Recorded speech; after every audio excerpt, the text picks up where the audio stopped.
Morning, Stuart. Yes, so since October, over 23,000 Palestinians we know have been killed, and it's against this backdrop that the genocide dispute was lodged. But many South Africans have decried the application at the World Court as it comes at a time that the country faces its own internal challenges, including poverty, high crime rate, and a daily death toll of over 50 people, including that of children.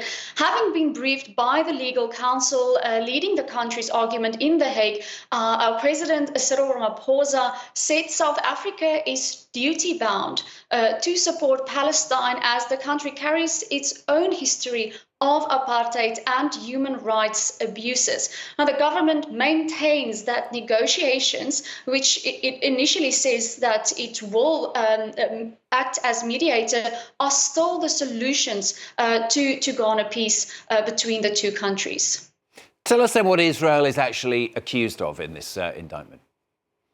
Yeah, so led by an experienced legal counsel, South Africa will request the World Court to order Israel to halt all military operations in Gaza. South Africa does not have to prove actual genocide against Palestinians. Rather, it hopes at this stage to prove genocidal intent. Now, its argument today, South Africa will reference Israeli state officials to prove the country has gone beyond self-defense and is at a point where its intent is the destruction of not just Hamas, but of Palestinians. Now, this court can take up to 10 days to make an order for the interim cessation of violence and up to 10 years whether genocide did actually take place.